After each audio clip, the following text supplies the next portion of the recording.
Welcome to the Filmed Live Musicals podcast, a podcast about stage musicals that have been legally filmed and publicly distributed. The Filmed Live Musicals website contains information on nearly 200 musicals that have been captured live.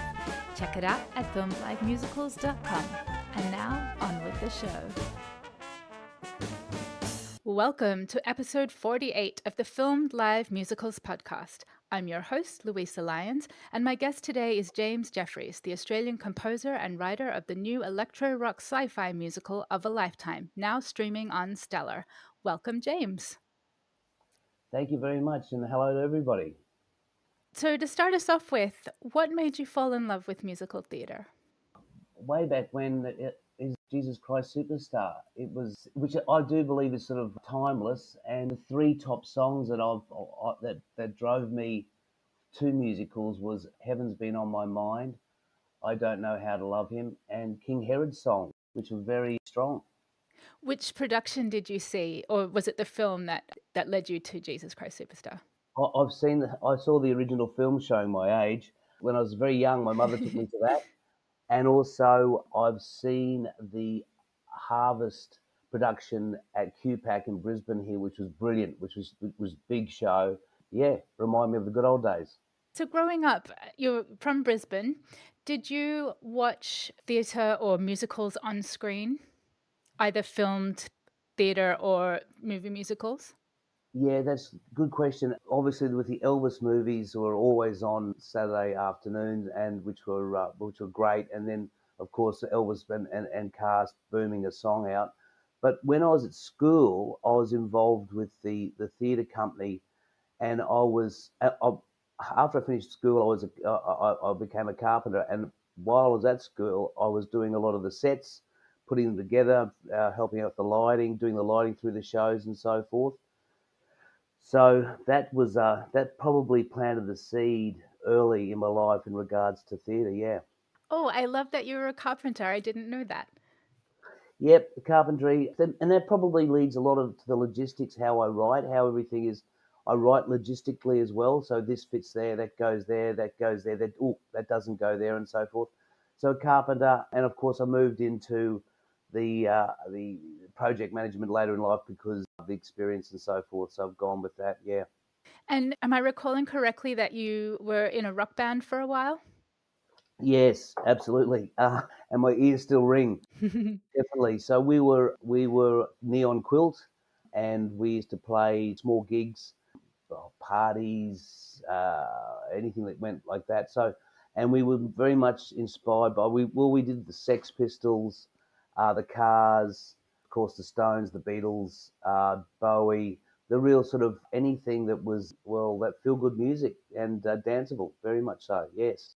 Were you also performing your original music then? No, well, I started writing original music way back then when I was a kid, and we actually played a couple of the songs, but we didn't think that I didn't have thought anything of my songs, were being anything like the top 10. We used to just muck around with them and so forth, and however, a lot of the songs in Of a Lifetime musical, some of the lines and some of the rhythm has come from those original songs. So yeah, I've always been a poet, and just quickly tell you that when I was in grade 11 or something or other, Mrs. Hill, we had to write a poem and stand in class and do the poem, and I quickly wrote my poem. It was about a chicken coming out of an egg and didn't like the world and wanted to go back inside, and Oh. and it didn't want to go back inside. Yeah, a little chicken wanted to go back inside the egg for safety and so forth. And when I finished it, and I wrote it quickly, and I was writing something at the same time. When I wrote it quickly, and when I stopped, I looked up, and I looked up, and there was 30 students staring at me with their jaws dropped. And after the class, Mrs. Hill said, "Mr. Jefferies, can I see you, please?" And I thought, what have I done again? Anyway, she said, I've been an English teacher for 50 years, and it's the most beautiful poem I've ever heard in my life. And I went, wow, you know what I mean? So that made me feel good. So it does come naturally to me, the poetry, so the rock poet, and the songs start, and they change, they move around, and depending where they can. Sometimes I pick out choruses from one song and put them into another, and that works. So yeah, they do change, but yeah, it comes from a long way back when I was a kid. Oh, I love that Mrs. Hill encouraged you so much and shared how much it moved her too. Yeah, it was a surprise. I did walk away. I did. I wish I kept on going with it though. But anyway, so then in came. I was in rock bands then as well, and it was only later in life after, because your twenties you're running around and so forth. In the thirties, you know, there's the children. Like I've got three children, so forth. And everything goes straight out the window. And it's only later in life that you get the chance to sit down and go, oh, hang on a minute. I gather all that information and go from there. Did you study music at school? Yes, my discipline's trumpet, and it's trumpet. This is another funny Oh, story. really? Yeah, yeah, yeah. And at the same school, it's Churchy in Brisbane. Actually, the Churchy in Brisbane. The guy, one of the guys who's a lot older than I, he wrote "Simply the Best" that Tina Turner sings. He's from my school in Brisbane. He also was a producer Hmm. of Blondie and No way. yeah, yeah, Susie Quattro and all that sort of stuff. That's him. His name is Chapman. I can't remember his first name. I think it's Mike Chapman. He's from my school. He's obviously years above me, but yeah, so all that sort of business. So what was the question? I do this all the time. I was knocked out a lot when I was a kid too. What, you studying music at school? Oh yes, yes. Discipline was yeah, oh yeah, that's right. That's what happens when you get concussed when you're younger too many times playing football and boxing. So yeah, it was trumpet and it was classical and once again here's another story about a teacher and Mr. Selby. I remember his name. Mr. Selby would be playing so like da da da da da, Hmm. and then I'd go da da da da da da da da da da da da, and he'd go Mr. Jefferies. So I had it right then, and that was what I would have been about. I would have been about 12, 13, 14 then. I was still doing it the whole time. So yeah, I always had a very much upbeat, but the trumpet was my discipline for sure. Yeah. Mm, what a great instrument to learn because there's so much technique involved and you have to have a good ear to play trumpet. And the notes, and you get to write the notes, that's very, very important. Although I don't write notes anymore because it takes too long. But the instruments I play now, quickly to digress, Hmm. is keyboard, synthesizer, guitar, piano, and I have some great. My music mates, Christopher Gillespie, he's my violinist, guitarist.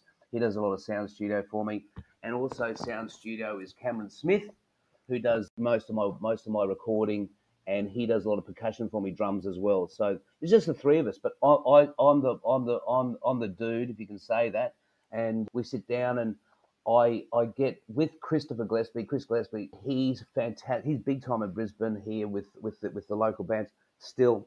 And if I require some violin, something like from My Heart Is Open, you can hear the violin in there in that song. I will go through the song and get his inspiration. Will hit it straight away. He'll get the tune straight away and job done. That's how I work with those guys as well. Yeah. Mm.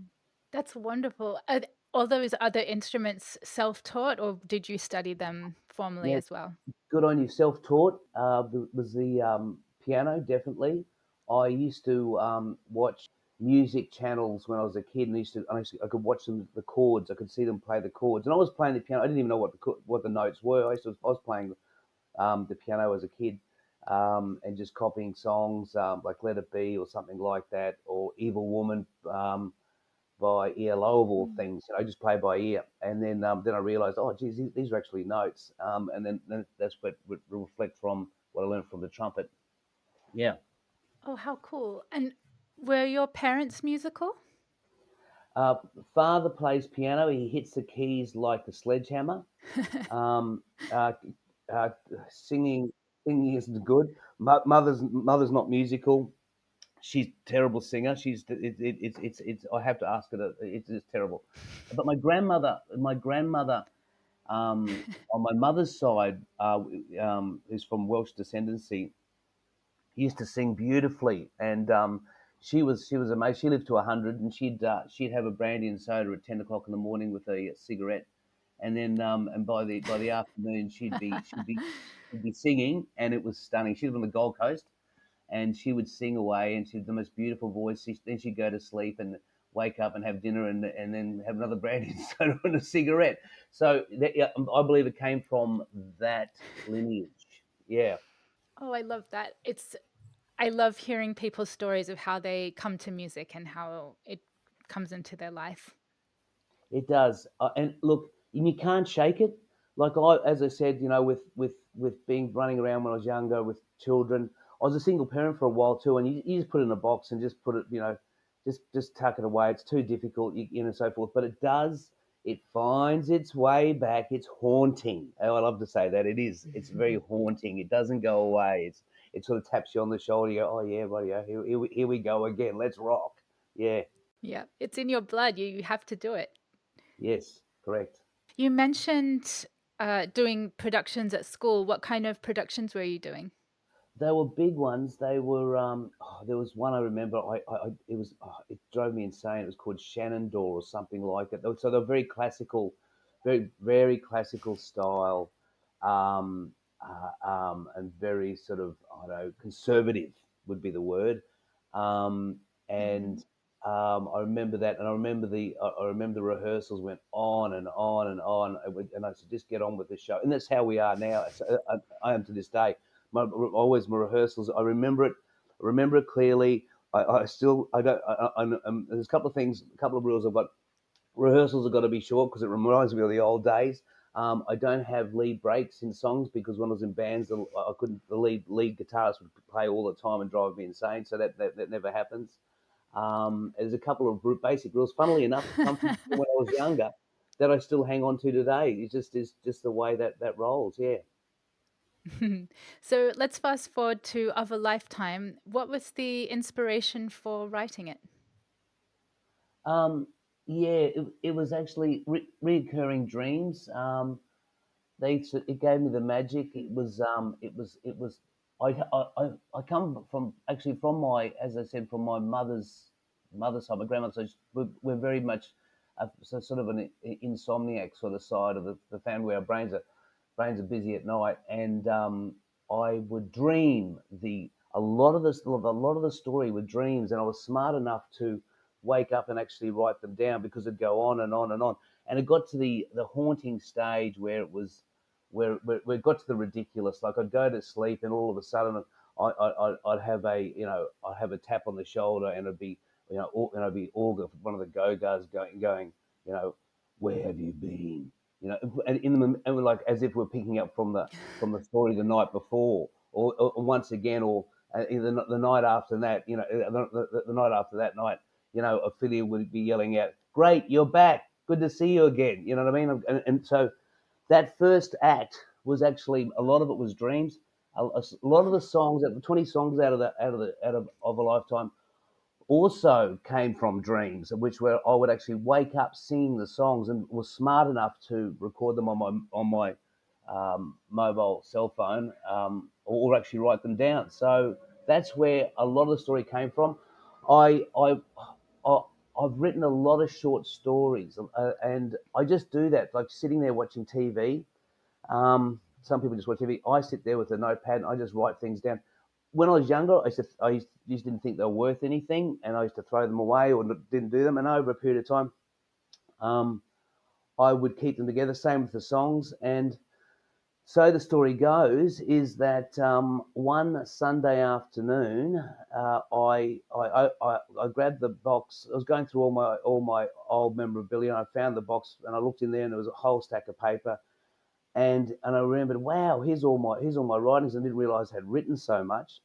And then I grabbed all the stories, and I typed them into the computer. I typed them into Word. I restructured it and so forth. And I went, hang on a minute, this is actually a story. These are stories, and this is the way I write is in chapters, and these chapters are all threaded together. And then I looked at the songs that I had written, and they're all in the scraps of pieces of paper, and I typed them in and so forth, and some of them perfectly went into place, like hold me close and drive me crazy, or do you want more, and all these sort of, and they just actually just fitted straight in. So I was incredibly lucky with that. And then I realised on that Sunday afternoon the musical was born, and yes, it was a great feeling.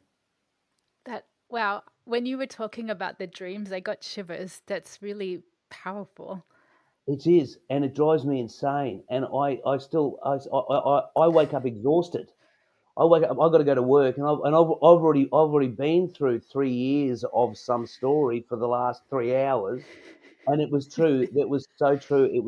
it was the whole the or nearly probably about 70% of the two acts is definitely is straight from my dreams. Yes, and that's why it's a different story with Mm. the Go-Gars, the ghosts of gargoyles, and how there's how people change is the theme. How the tenants, they are the Go-Gars and the Wit-Gars, and they go back to the tenants. So it just shows how people can go from good to bad to good to bad and so forth, which is what happens in life. So it's very much a life thing. But yeah, they were Mm. there, and they would and what the actors are, what the casts, what they're wearing is very similar to what was in my dreams as well. So it is a bit bizarre, and it's also very fortunate, and it was very smart of me to write it down. Yeah. Once you'd written it down, did the dreams continue or did they stop? Oh, absolutely. Drove me insane. I mean, I just go, I used to dream there they were there, and I'd used to say, "Would you just go away, please, for the love of God?" And then they'd all look at me and go, "Why?" And I just go, so I don't know what was going on with my brain, and it was fantastic. They didn't go away, and then it was just it lasted for years and years, and that's why the whole culmination of the stories and the songs, and it was a case right at the end is it's bizarre enough that they were saying, well, when are we going to see it? Mm. Wow. I'm curious if when you were going through your memorabilia, if your chicken poem was there. No, it wasn't, and I wish I had it because there's a Oh, lot of material. Thank you very much. There's a lot of material. When you're young, you don't think anything of it. You just throw them away. And it was years later. It was years later. Oh, about 15, 20 years later, when I met a very good writer in Brisbane called Sven Svensson, and he advised me then that it's a piece. Don't throw anything away. Not a word. Hang on to everything, and that's when I learned from that, because before that I used to write things down and think nothing of it, throw it away. And of course, as you picked up earlier, my memory's not the best, so if I don't write it down, it goes. So yeah, definitely, yeah. it's yeah, all that stuff that we write over time is fodder for future content. Yes, yes, for sure. So for folks who haven't seen Of a Lifetime yet, can you explain the show for listeners? Yeah, for sure, I can. Look, I've just from the synopsis here, it goes: young Andy hasn't had much luck in life or love. A change in fortune brings him a windfall in the form of an old, run-down house called Of a Lifetime, which houses a completely self-sufficient, mysterious community that appears to be lost in time. Beware the treachery, how people change. Mhm. So in there, you've got this so you've got Andy who gets probably dragged into the system with with his stepbrother Thomas at the start, and Thomas introduces Andy to the tenants, who live in the back of an old house in the middle of a city, and that's so that Andy's Brian Douglas, who and they're all brilliant, and then Thomas is Neil Rosenthal's or Nathaniel, and then the tenants are Carly Wheeler as Ophelia, Sage Spiker as Flinders, Inri Faye is Lily, and Chloe Solomon is Isabella, and they're the tenants that live out the back, and they feel as though something's wrong. They've been unbalanced for a period of time, and then all of a sudden, the treachery sets in, and the Go-Gars appear and take over. And the Go-Gars is short for Ghosts of Gargoyles, and that's the males, and the females are the Witgars, the witches of gargoyles, and they are chasing the tenants for the treasure of life, which is of a lifetime, to live of a lifetime for a lifetime, and they are frozen in time by the tenants who by chance who are the ghosts and the gargoyles, and the witches are the witches of gargoyles. If you, yeah, so the tenants are the Gogars and the Witgars, and then they return to be the tenants again and to go back into harmony with the balance of life, because Andy now stays with them, and they've all paired up with Ophelia and Andy, Flinders and Isabella, and Lily and Thomas, they're in balance again. Beautiful. And I really loved the music in the piece. Can you talk us through the style of music and what inspired you for the music? Yeah. Look, I write the songs. The rock poetry seems to find its own way. As I said, I can chop and change some choruses out of some songs to others when I need to be. But what the basic story is, a lot of the songs, if you listen carefully, I I write um, as if you're in a movie. So it's on a keyboard. It's on strings, and it's like that. We're seeing in the movie. You'll hear.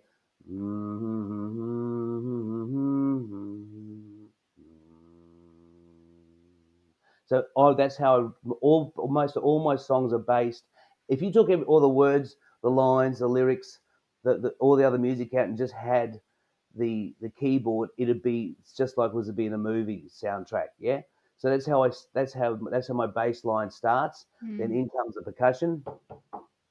Hmm. In comes the percussion. It's fast, slow, whatever. Mainly, most of my songs are uh, EDM, electric dance music. So you can actually take the lyrics away, which is with just instrumentals is very fast dance music. Um, and then so so then I bring in the layer of percussion. Then I decide where I'm going to go with the synthesizer, or is it going to be some distorted guitar, or if it's soft, a violin, and so forth. Very, very little bass. Occasionally bass. Most of the bass comes from the keyboards, um, and no electric guitar. Um, and that's how I build my structure for the songs. Then of course they change as well. Like what originally could be the sound of Mm. one song after the studio, and they're cheap studios. Like I'm $200 a day, bloke. And then, but I move fast, and they can change. And also, with Cameron Smith and Chris Gillespie, they'll say, "Hey, dude, that sounds really bad. Do this." I go, "Okay, I will." So I'm open to advice as well. So that's there. Then in comes the lyrics, and then as all musos or writers do, that I've got a studio style sort of a lounge room, and I sing. I have to sing to my all my performers so they get the rhythm and so forth. So I'll sing and I'll go, no, no, no, no, no, that's not right. That's not right. Quickly make an adjustment and make the adjustment straight away. Don't keep singing because it'll go. Mm. So make those adjustments as I go, and then draft, draft, draft, basically until and then it's like this, and this is how I explain to people. So it's like an artist, a painter. At some stage, they have got to stop putting the paint to the canvas, and it's finished. So Mm. then that's that stage. The song, it's finished. Stop tweaking and mucking around with it, and all bits and pieces. So that's it's like a painting. At some stage, just stop putting the paint to the canvas. It's finished. Yeah, that's how that goes. You mentioned earlier that you don't write music anymore, like write it out.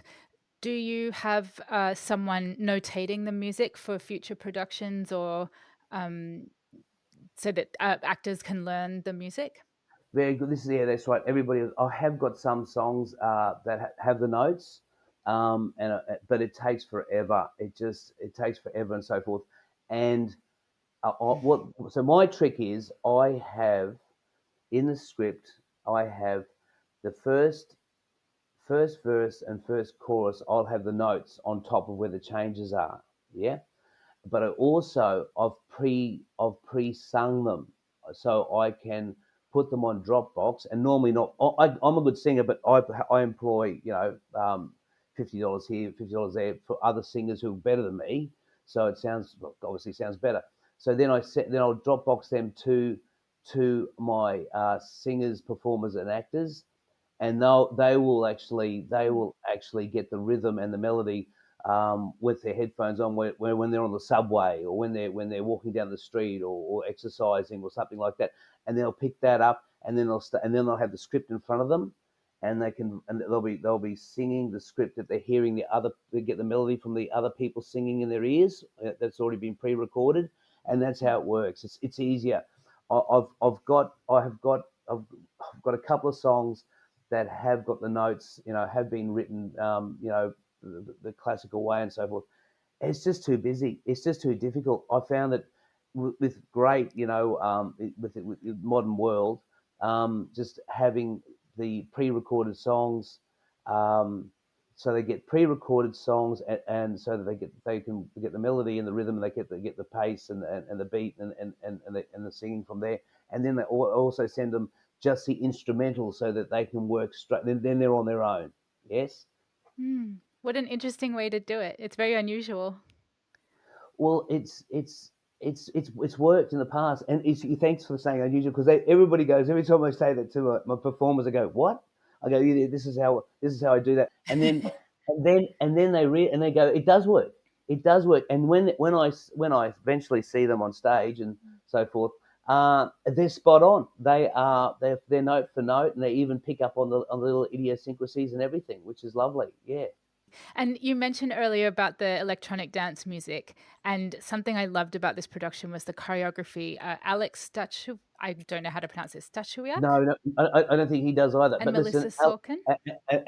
and Mel, Alex and Mel, absolutely, and don't forget Dahlia, the director. I mean, the three of those were just absolute nuclear. But they just were just amazing, and great to deal with, and we all were. Everybody was there was just like, yeah, let's do that, let's do this, let's do that, and it was always heading in the right direction. But Alex and Mel were just sensational. You can just see it. Look, a picture says 1,000 words. I mean, it got that real Broadway feel of the dancing about it, and everything like that. It was very funny. It was very funny because Alex is he's very good, and to talk to.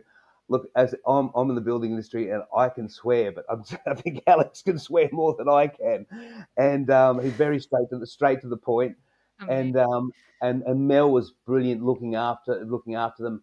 But let's never forget Dahlia, the director. She was just brilliant. She as a director, she was our stage manager. She was running around. She was doing everything. She was Superwoman. There was no doubt about it. And the effort she put in, I think she was exhausted. I think after the show, I think she had to go away on a holiday or something. And she was enough was enough. But those three combinations, those three were just brilliant. But the choreography that really lifted the show without a doubt. Without that dancing, Mm. the actors are just brilliant, just naturally. All could sing, all could dance. No panting. No one got tired. No one lost their breath. And that whole combination, it was amazing. Yeah, it was really good. But Alex and Mel, that choreography. I think Alex does a lot of choreography in Las Vegas, and Mm. he's a very high level. He's very high level, and Mel is, and but definitely it was the dynamic that really, as as the Americans would say, hit it out of the park. How did that team come together?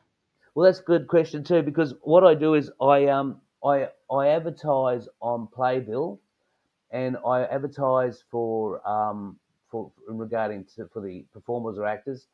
And it's interesting. It's always it's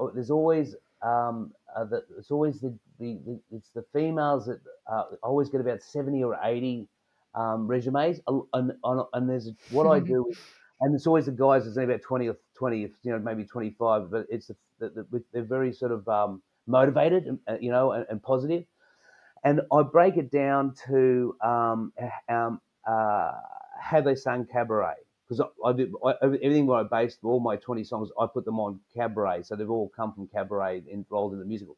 So have they done cabaret? So they've got that like sort of from bunches, uh, barroom style singing, people dropping drinks. It's raucous. You know what I mean? They've got get that style there. So have they done cabaret? Have they? They've got to get a YouTube clip of their singing. I can pick up straight away if they're really punchy. They've got to be really sort of street style. And then, do they live close? Do they live close to Times Square where the shows are? I don't want anybody coming from a long way away and all that sort of business, all that sort of stuff. Have they done musicals before? Yeah, and they're the four things there. Now, and with the director and how they all came about was it's a long story short. I advertised for a director because I was talking to Catherine. Oh, what's the name of her theatre up there? Oh, damn. And she said, "This is look, you need a top director for this." And so, well, okay, so no worries. So I advertised for a director on Playbill, and I got about 12 or so, 12 maybe, only 12. And Dahlia Sevilla, she stood out because is with the New York University Theatre Club, and she's done directing, she's done stage management, she's done lighting. I mean, just grab her quickly. That's because you need the all rounders. We need all rounders, yeah. And then she disappeared, and so I started talking to Alex, and Alex and then Alex was back on the scene, and then Dahlia appeared again, and we spoke on the phone and so forth. She said, "Oh, I thought you weren't interested with me." I said, "Yeah, I was very much interested," and so forth. And I'm sort of I'm a bit old fashioned. I'm very loyal. If someone starts with me, they stay with me. I don't chop and change. If somebody's is strong enough to start the whole procedures, I stay with them. So then I had to say to Alex, "Hey, listen, the director's back," and geez, back to his swearing again. And he said, "Doesn't matter. I'm going to be a choreographer anyway. I don't care. I want to stay with the show. I want to help the director. I'm your choreographer. You don't know that. I'm telling you, I am. And Mel is my assistant. So that's how they came about. Yeah. Amazing. And were you in New York at this point, or were you doing all of this from Brisbane? Brisbane, all Brisbane by Skype. It's back to technology again. See, years ago, obviously couldn't do this, could I? So I was in New York about 15 years ago on holidays, and it was great fun, and I caught up with some friends that lived there, friends from Brisbane who lived there, and had a great old time. But no, look, you do the sums. Like I'm 15,000 kilometres away. By the time there's airports, hotels, wining and dining, and so forth, it's $15,000 later. And I'm not a cheapskate, but on Skype it is free. So I just and also I don't travel well. I don't like planes. I don't planes, trains, and automobiles.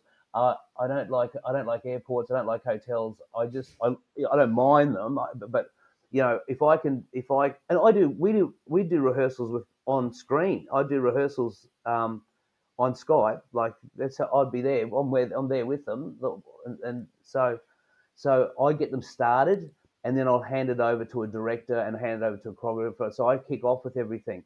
So though the actors are quite good because they Wow. make me sing the songs as well. So I sing with them on Skype, 15,000 kilometers away. So it's an interesting concept.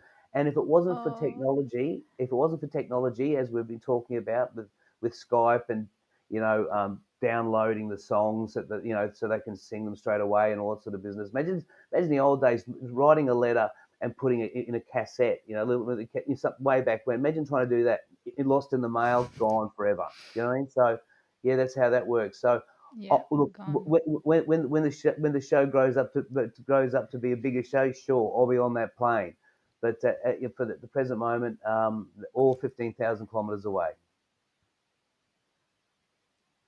Wow. So you weren't present for the Actors Temple run? No, that's why I filmed it. and that's it. And I feel as That's amazing.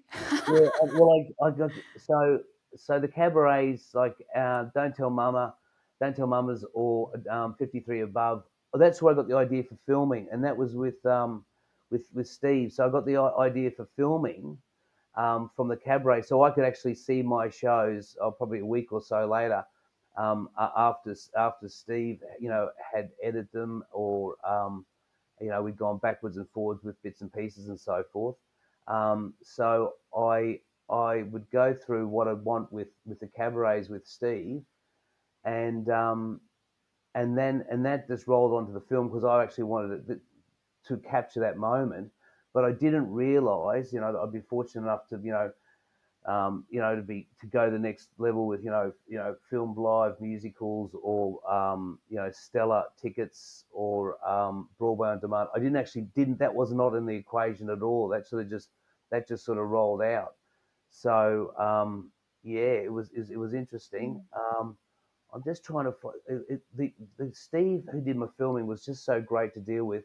His name's Steve Bustamante. It's a hard name, of Unicodia. That's his company, Unicodia, and he was so helpful and so great. And we did it on a shoestring, and between him and I, it worked out well. So then it wasn't organised to go on.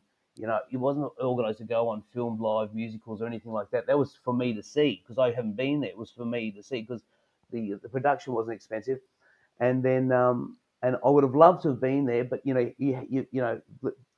the COVID days, if I can say that. Remember those days, and Mm, I mean, we're still there. it hasn't gone away. It's not going away, but the flight to New York, the jet lag for days, the whole thing. Um, Catching another flu over there, trying to can't go to production because I've got the flu because they can't spread it. Or is that COVID or not? I don't know. So we did it. So going back to rehearsals, Mm, we did have a COVID scare, and we did have to delay our rehearsals. I think it was for 2 weeks or something or other. But the other actors kept on going. We kept on going. So we did have a COVID scare during rehearsals as well. So on that sort of business, and that's reality, mm. and I understood that, and we all understood that. So yeah, I would have loved to. Of course, I'd have loved to have been there, but you know, I don't know what to say actually, but I would have loved to have been there, of It's course. it's extraordinary that that you were coordinating all of this from 15,000 miles away, and that, like you said, that technology makes it all possible, and how it's just so cool that you were able to do that. I'm curious why. I mean, I kind of know why, because it's New York. But why did you decide to do productions in New York and not like Brisbane or Sydney? Well, I did a small production, Act One, actually, with the Villanova Players there with Liz. I did Act One, and it was and look, once I advertised, and hey, listen, my city, you get six females, you get two guys, they walk in like browns, cows, and so forth. So, rehearsals, they've got to drag them along. Sydney, Sydney's their own market. They did that in Melbourne. I don't know. No one got back to me, but in Australia, that they basically said, James, look, we love your story, but mate, we're bums on seats. We're Rocky Horror, Grease, Mary Poppins, Snow White. We know we're going to get people attending those. They're not unknowns. However, so the story goes, is I entered a musical theatre. It was called MILF. I can't remember the name. It was musical something or other of New York. So I entered it, and I didn't come anywhere. It didn't worry me. But a lady who was in the adjudication sent me a one-off email. I've got it here somewhere. Sent me an email saying, "Hey, listen, James, your songs are very, very, very cabaret, very musical, very entertainment style. You should put them. You should put them in cabaret here." And and and and and I thought Mm, nothing of it. And the lady, if I remember correctly, a lady's name is Dorothy, her signature is the musical department of the New York University. So I thought, wow, I thought that was great. Oh.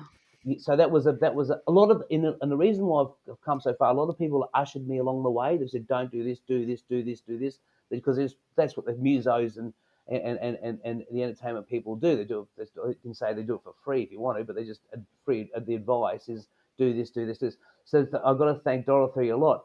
However, being an Australian, we don't have cabarets, or if we do, there's not like New York. Like there's 35 of them. In Australia, you'd be lucky if there's we don't even have any. I don't think we have any. So I never thought anything of it. And then and the story goes, I wake up in the middle of one night out of one of my dreams, and just woke up and went New York, and off I went. I went right. She's right. Why not give it a go? So that's why there. I've spoken to, and I went from there, and that's when I kicked off with Don't Tell Mamas, and that was fantastic. That was with Estefania, Lindsay, and Mikey. They were my three first performers at Don't Tell Mamas, and then I thought, well, and it was great. I applied for 10 of the duplex, and so forth. I applied to 10 cabarets for the show, and I got 10 out of 10. And I went, and I didn't even know what cabarets. I didn't even get it, so I had to Google it and look at them and so forth and so. And then we did rehearsals, and Lindsay was great. She led the rehearsals and so forth, and the performances on YouTube. It's organic, which is great. And unfortunately for them, I was still making changes to some of the songs as they were going too. So there was a couple of blips and blobs there as well. So there was that. But yes, to answer the next question would be, yeah, well, what about West End in London? Well, I had contacted some theatre productions. Even Cameron McIntosh, Cam Mack, and his gang there. Cameron McIntosh is Andrew Lloyd Webber's boss. And I used to get emails back saying the same thing. Look, we love your show. We're just busy at the moment with a couple of our own productions, like Les Miserables or something like that. And Just a few. anyway, just a few. And then I contacted a couple of the smaller ones, production companies, but they're not proactive like New Yorkers. I mean, New Yorkers are sharp as 10 knives. I mean, they want something new. They jump onto it. They're proactive. They're positive. They're motivated. You just feel like just jumping up in the air when you're talking with them. With dealing with London. Hasn't Gavin got back to you yet? I thought Gavin had. Hey, Gavin, have you got back to James? Who's he? No, to Gavin. Haven't you got back to him yet? I'm sorry, we didn't get back to you. You know what I mean? So you've got that. It's different mentality, different culture. I should say culture, not mentality. Culture, Mhm. but the New Yorkers, I mean, they pick up your show and go with it. It's like in American terms, it's like in American football, it's like the quarterback throwing the Hail Mary, and the receivers like 90 yards down the field, and running with it and catching it and touchdown, and everyone's going crazy all of a sudden. That's what they're like just talking to, and so they're so, and that's when I thought this is, and I'm positive and motivated for an Australian, and it seemed to, I felt at home. I just felt like I was just talking to the people I wanted to talk to, Mm. instead of the people in Australia. It was like it was too down. It was too just all too hard, or London hasn't Gavin got back to you yet? We thought he got back to you. It's just too much. But the New Yorkers just went with it. It's so frustrating with Australia because there are so many talented writers and there's very few avenues There's none. for those writers to get their work produced. And I know that there's one I'm thinking of in Sydney and one in Melbourne that are fostering new work, but where do they put the new work? There's so few theatres that will host them, which is a real shame. I want to talk a little bit about the filming.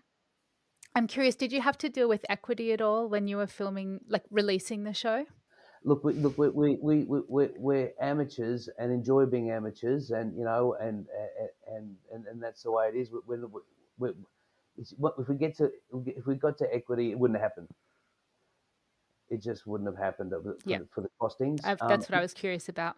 and look, and it's a different market. Can we stop and say, hey, the equity actors and production, yeah, they deserve the money because they're getting that revenue, they're getting those big shows and so forth. But of a lifetime, it's a fledgling, it's in its early days, and with that comes the fees. But I paid everybody, I paid them all well. I paid actors, the cast and everybody, cast and crew. Everyone was paid. They were paid nicely, um, which is important because I learnt very years ago in my city in Brisbane when I started first couple of same songs in cabaret style in Rick's Cafe or Royal George Hotel in the Fortitude Valley, which is the nightclub precinct. I learned early that if you don't pay them, I won't turn up to the rehearsal tonight. I'll just stay at home and watch TV. So there's no reason for them to go. But if you offer some sort of incentive, enough to pay for the bus or buy them dinner plus some drinks plus some leftover, some pocket money and so forth. Hey, yeah, they'll turn up. But yeah, no, not equity. Hopefully one day, if and when the show is big enough and deservedly so, and that cash flow works for sure. Well, what's great is that it meant that you were able to film it and distribute it without any barriers. I think that's important. So you entered the film into the International New York Film Festival. It's very unusual for a stage show to be a film stage show to be entered into a film festival. What was the thinking behind it? Yeah, it was like I don't know where that came from either. As it was finished, it took us forever. Look, the actual musical at the Actors Temple Theatre was in November 2021. Yeah, and by the time with Christmas coming through, and by the time before Steve and I went backwards and forwards with editing, take this out, take this out, and he's a professional. What he's doing with me is amateurs. So I'm paying him, but not the level that it is that you get for. So when he gets around to it, I'm sure he's doing when he's watching his TV or something. He's in New York, probably watching TV or something. So by the time we got round to that and got this right, and then we realised the sound from recording was the songs I wasn't happy with it. So I got all the cast to go into I can't remember the studio in New York, and they sang them live in the studio, the songs, and when they had the laptop of the film in front of them, so they could get the timing of their mouths going exactly at the same time, and that's where the songs lifted from there. Went all the whole 20 songs, studio songs, went into Spotify, and then Steve dubbed the songs over the film, and you can't notice it. However, can I say there's many movies that do that, Not like at Bruce. all. I'm shocked. You can't pick it up. That's their studio recordings. So what happened was the because we Wow. had we because only had four because we're cheapies, because we only had four or five, we had no headsets, four or five cheap microphones on above. So what would happen was they'd sing a song like "For My Heart, Life is," so it'd wave in and out. Like singing in So the rain. yeah, that's right, singing in the rain. So Yeah. because they got choreography, haven't they? So that's happened. So that was alarm bells. So that was it. And of course all the cast and our besties from working together. So getting them in the studio, and they knew, they just knew them. They knew them Mm. they just sang them, without the script. It was exact. So then because it was exact to that, we then with one of my sound engineers, Cameron Smith, he just dubbed them over. He said, "Mate, they're spot on. You can hardly see that these are studio recorded." So that took a while too. That was March, April. So it just went on and on. So by the time, I think it's a long answer here. So by the time it all sort of, we're all happy with it. Then I don't know what happened, but that the international New York Film Festival was there, and I submitted that, and then we got accepted. for the under 25,000, not the over 250,000.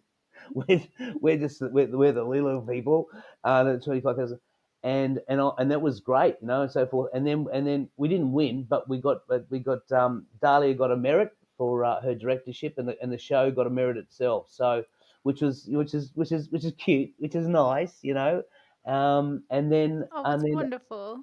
yeah. And then came along you, who advised me to go to Stella, and we've kept on going from there, because Stella now involved with now just recently taken on Broadway on Demand. So see how it's sort of like hit like a domino effect. So if you don't have a go, Mm, you will never know. So and you've been absolutely fantastic in your advice hmm. over a period of time too, which was grateful. Thank you very much. Yeah. So we did that. Oh, So that happened thank there. you. I'm so glad that I could help. Wow, in a big way. So that's how that happened. Yeah. For other writers who are hesitant to put their work on screen, what would you say to them? Just do it. Pick a fight. Get tough. Don't just like I say to my actors and performers and people around me. It's like this.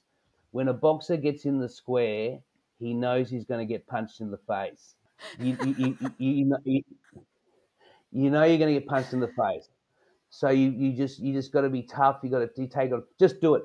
A lot of performers in my city in Brisbane. We got massive amount of in Fortitude Valley as our nightclub precinct is huge. I used to live there, the Royal George Hotel, and I know a lot of the performers, and I'm with APRA, which is the Australian Performing Recording Association, because I'm all legally bound. All my songs and everything's legally bound, and they invite me along to. They have these fantastic, really nice nights where it's free food and free bars open in the valley.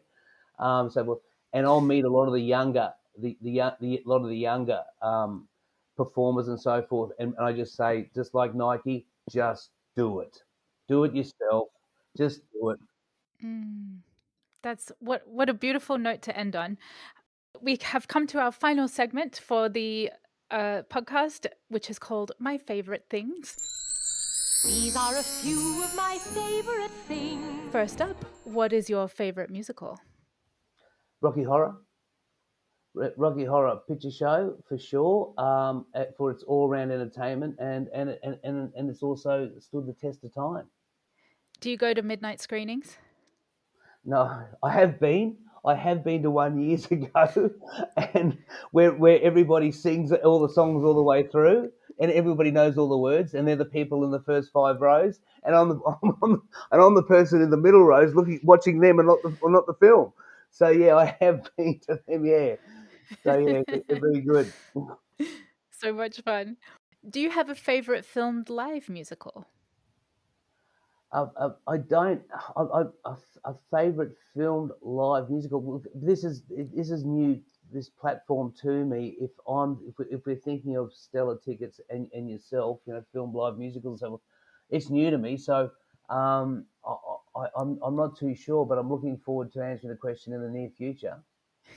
Well, you have the filmed live musicals database to work your way through. Yeah, that's right. Thank you very much. Yeah, absolutely. I will. A filmed live musical, it's not a stage show. It's not quite a stage show and it's not quite a movie. So what should we call them?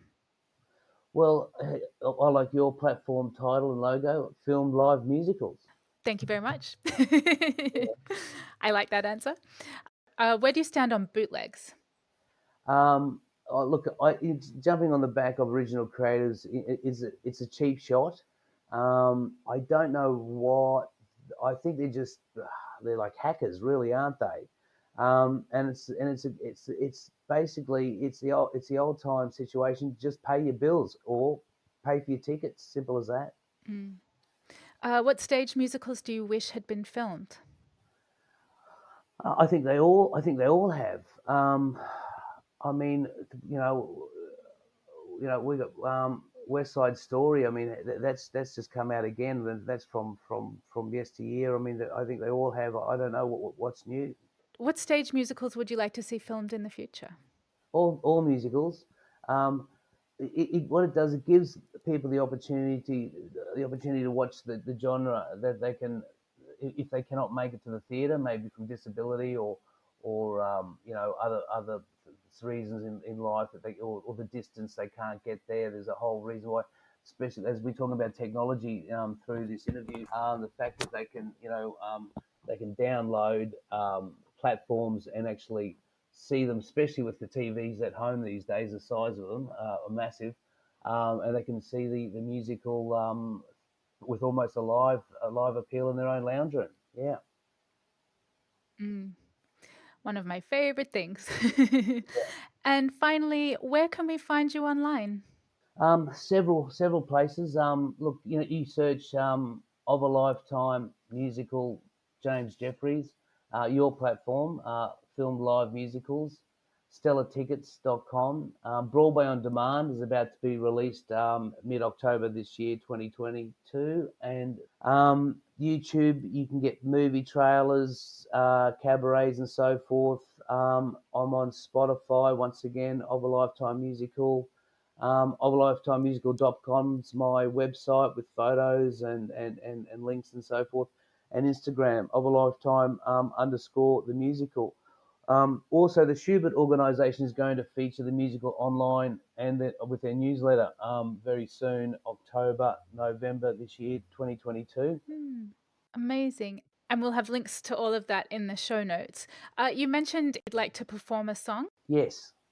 So I do this because I have to sing them to everybody I deal with and so forth. And this, out of them all, this is the romantic one. This is what they all love this song. It'll give you an idea of the impact that my songs can give. So, and then and go from there. Fabulous. Go ahead. So the story is we will be free, and the love is all here for me. With all your heart, can't you see that we join as one to be free? For my heart is open, for my life's awoken, from good words spoken of me. Women and men gather round to hear of life as it's found, of good friends quoted by friends who will stay with you to the end.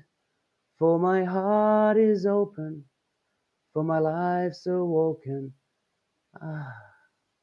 from good words spoken of me. That was beautiful.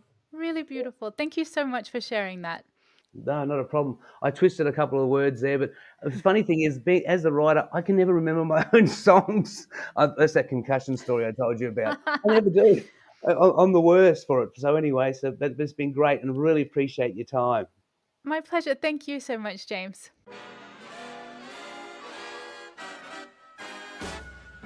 The Filmed Live Musicals podcast is created and edited by our host, Luisa Lyons, with thanks to our wonderful patrons, Josh Brandon, Geraldine Brewer, Belinda Broido, Elliot Charles, Rachel Esteban, Mercedes Esteban Lyons, Luke Hasselman, David Jones, James T. Lane, Heather Madrone, Wendy Marcotte, Alison Matthews, Al Monaco, David Negrin, Amy Penn, Gerald Piper, Jesse Rabinowitz and Brenda Goodman, David and Catherine Rabinowitz, Joe Tillotson, Beck Twist, and Tyson Van Helsing for financially supporting the site.